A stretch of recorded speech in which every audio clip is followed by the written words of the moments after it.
Did the title get you to click this video? I'm running out of ways to title this segment, but I thought it was pretty funny, and it's true. In this video, I'm gonna show you some of the coolest stuff I've recently taken home from my record store. If you don't know who I am, my name's Matt. I run a shop called Too Many Records in Portland, Oregon, and I try to not get high off my own supply, like the great Biggie Smalls once said, but sometimes the records are just too good and I have to add them to the collection. So in this video, I'm gonna show you a bunch that I'm gonna be taking home. But before we get started, I really quickly wanna give a shout out to my friends over at Periapt Cables. They did not pay me to do this video. I just want to use my platform to show off people that I think are doing great things. And Periapt is a company that I think is worth your time if you are at all into mid-fi or hi-fi audio, cabling, etc. Long story short, they put out hi-fi cables for mid-fi prices. If you're looking to add some headphone or speaker cables to your existing setup, definitely consider using them. Check out their site. They're really impressive, the materials they work with and the people that they work with to create these amazing cables. My whole store is cabled up with it. I'm talking all the speakers that power the store, as well as the headphones for the listening station. So we're really stoked about Periapt, and if you are looking for new cables, check them out. I know in July they're doing a free t-shirt promo. They actually did send me this t-shirt, so I lied to you. They did send me something. If you spend 70 or more, you get this t-shirt in July. Be a Periapt ninja, check them out. All right, now let me show you these records. There are some really good ones in here. Starting off with a set that I have slept on picking up. This is Pink Floyd's Pulse. This is one of the best live Pink Floyd shows, in my opinion, and I never grabbed it when it was on sale, and there was a period where it was out of print, and then it got in print again, and then got hard to find again, but I'm really glad I own this. The only sad thing about this is that it doesn't have any Animals tracks on here, and that is my favorite Pink Floyd record, but the rendition of so many of these Dark Side and Wish You Were Here tracks are just absolutely stellar. This is another one from Jim's collection, believe it or not. This is Bullet for My Valentine Fever. So as I'm getting more into metal, as you'll probably see with more of these in the haul, I am learning that I also really love metalcore. It's kind of fusing my love for emo and pop punk with metal in a beautiful way that I never would have known about until I got more into heavy metal, thanks to Alex. So this is a great record, a solid metalcore album, really a great entry point into their catalog if you're interested in what the heck is metalcore. If you're hearing me say that and you don't know what it is, their early records are apparently phenomenal too, but those are going for hundreds of dollars with no repress in sight. Classic for the genre, but this one is somewhat affordable. Actually, it's not really. I think it might be almost triple digits, if not more, but I love this record. Apparently the ones after this weren't quite as good. As you guys know, I love Brazilian music and I love jazz guitar. I'm a big Gabor Sabo fan. So I recently discovered my love for Baden Powell, and I grabbed 2 more Baden Powell records. This is Tristeza on guitar, and this is a title I'm not gonna pronounce because I'm gonna mispronounce it. So Baden Powell is a phenomenal jazz guitarist from Brazil, and anything you can find with his name on it, it's worth a listen, if not adding to your collection. It's a cool Pearl Jam boot I didn't know existed, Bridging the Gap. It's a bunch of songs from the live shows that they used to do at the Bridge School, which was a benefit that I believe Neil Young started and then got a bunch of his friends over the years to continuously play at this benefit. Really good acoustic tracks, great track list, and the bootleg sounds awesome. First press of Scorpions' Lonesome Crow. You guys probably know Scorpions from their big song Rock Me Like a Hurricane or No One Like You, kind of 2 big radio hits in the 80s. But this album is their first record and it's absolutely beautiful. It's great guitar work. You got Michael Schenker from UFO. I mean, it's psychedelic at times, it's ballady at times, it's folksy at times. It's just a really great record and very different than a lot of their stuff after the fact. An early pressing of Funkadelic's America Eats Its Young. If you guys remember a previous installment of this series, I took home a Funkadelic self-titled first press near mint. Blew my mind sonically. It really showed me how different these versions from back in the day can sound from all of the represses, and now I am on a bloodthirsty hunt to track them all down. This copy has seen better days. The jacket has some writing on it. It's definitely worn on all the sides. It's kind of coming apart a little bit. The discs definitely play VG Plus or close to, and it's a good copy for now, and if I ever find a cleaner original, I'll probably grab that as well. I'm not the biggest Sonic Youth fan. I picked up their Hits Are for Squares compilation, which is a bunch of their basically biggest singles on one comp, which is kind of all I need for Sonic Youth. Sacrilege to some, I understand, but that's how I feel. This is Rather Ripped, which is an album of theirs that I wasn't that familiar with, but it has one of my favorite songs, Incinerate, which is definitely a top 3 Sonic Youth song for me. It is not on the Greatest Hits comp. I don't know why. Maybe the comp didn't feature this era. I'm not sure. But because I love Incinerate, I had to take this one home.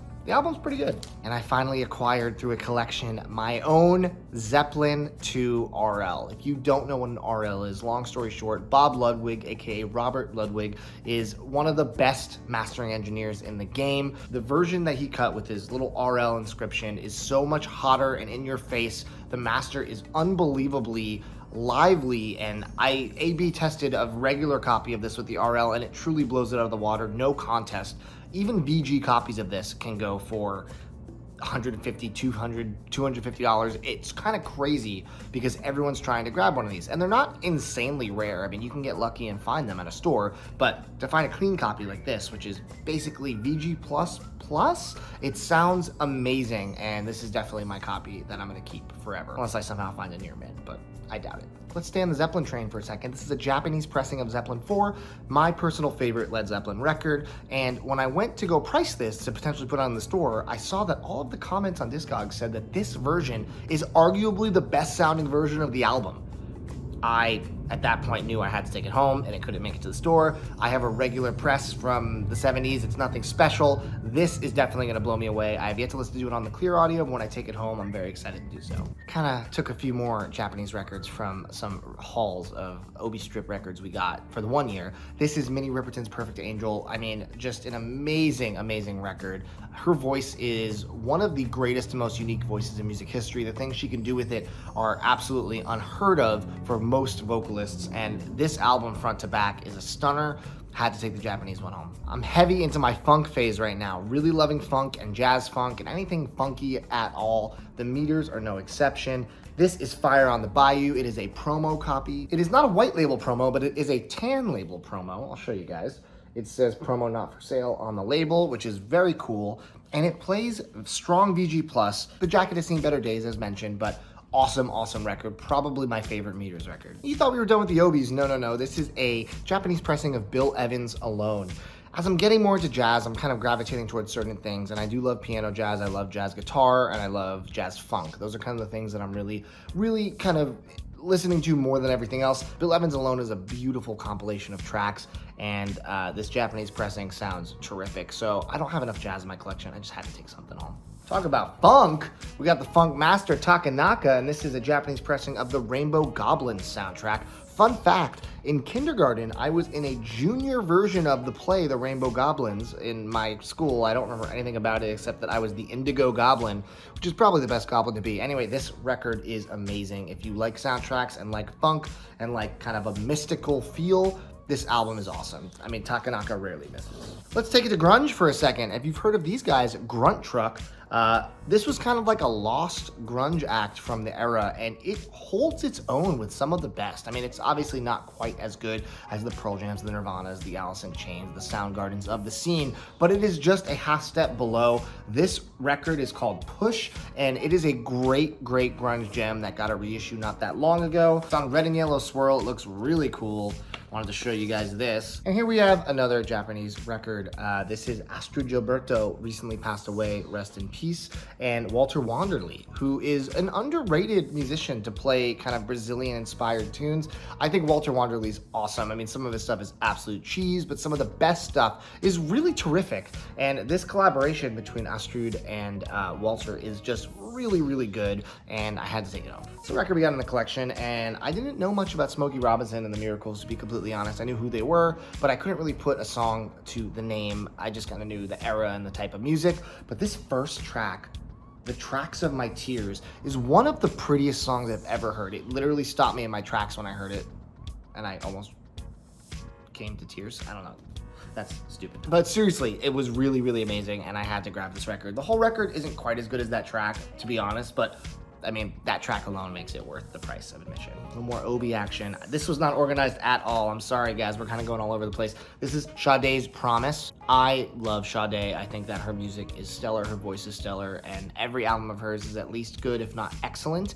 And this is a look how delicate this Obi strip is. It's so beautiful. And this version sounds amazing. So Japanese pressing of Sade. I had to take it. And then we have a 1965 US of the Astrud Gilberto album. This is considered by many to be her best record. If you don't know who Astrud Gilberto is, and I talked about her before, she is the girl who famously first sung The Girl from Ipanema, which is a very famous track, but she had a miraculous career after that, full of amazing albums and collaborations, and this is definitely her magnum opus, and I didn't own it, so now I do. Then we got double Beatles coming at you. So Revolver is my favorite Beatles, tied with Abbey Road. It's hard to say. It depends on my mood, which one's better. I wanted this one because this is one of those really cool, back in the day, red records that Odeon did for a handful of Beatles records and some Pink Floyd and some other bands, I'm sure. But I just had to grab this. I love that they put Odeon on the cover. It's just like, wow, how'd they get away with that? But yeah, I wanted to get this as kind of more of a collectible because the next one is going to be one that I got as a listening copy. Recently bought an awesome collection, and in it was a record I've had on my want list for probably 6 or 7 years. 2014 mono pressing of Revolver, which some consider to be the ultimate press in terms of sonic quality and overall experience, because you get all the tracks, because it's a UK pressing, so it's not missing those crucial tracks that the US pressings are. I love this record, and I've been looking for this for a long time, and I didn't buy it back in 2014 like an idiot, and the prices skyrocketed and have never dropped since, but now I finally have my mono. Then we got two twofers coming at you. Right now we got two by the band Yellow. Amazing synth pop acts, definitely dark and forward thinking, and kind of unlike a lot of things from the era. This is Flag and Stella, both really, really good records. Flag in particular, the production on it was just unbelievably good. I was blown away by the pressing. And I have been really looking for some of those modern Yellow records from like the 2000s. They go for really, really big money. But these two are helping me complete my 80s. I promised you a twofer, and a twofer is what I'm gonna give you. I'm also starting to complete my Metallica collection, and this is Master of Puppets. This is a very early pressing. I will say it plays VG+, a little bit of noise here and there, but really not bad. It sounds phenomenal. With metal, it's a little more forgiving because it's usually so loud and fast that any kind of like very minor noise that you may hear is kind of lost in the mix. This is a really, really nice copy of a record that easily goes for $100 in worse condition than this. So very happy to have that. Also, while it's not a Megaforce, it is an early pressing. I believe it's from the release year, maybe a year or two after, but it's Elektra. And when I went to Discogs on this one, I saw the comments again, echoing the same thing as the Zeppelin 4 from before.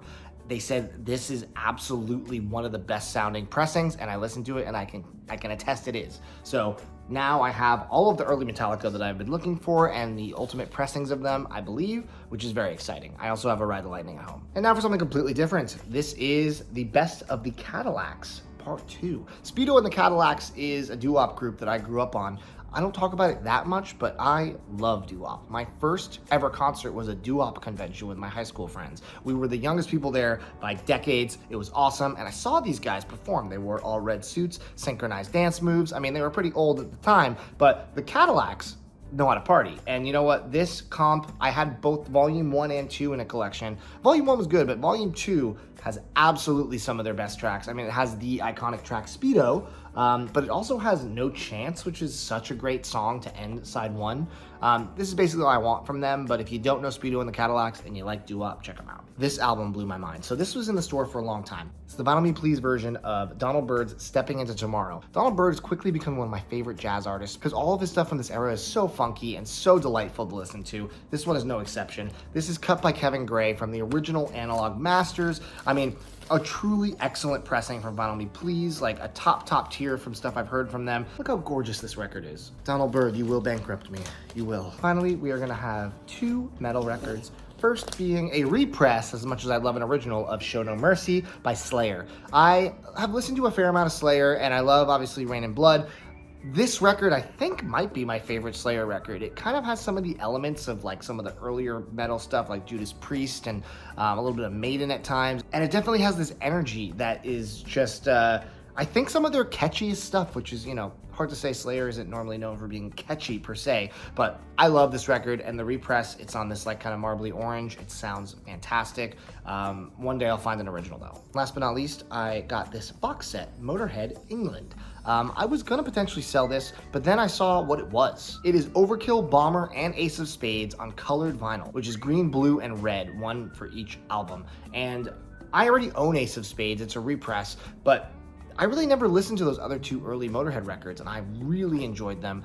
Ace of Spades is still my favorite, but I think this is basically all the Motorhead I need, and the colored vinyl looks cool. The box set is kind of nice to have, really nice spine as you're looking at in your shelf, and I'm probably gonna bring my other Ace of Spades into the shop and just keep this one.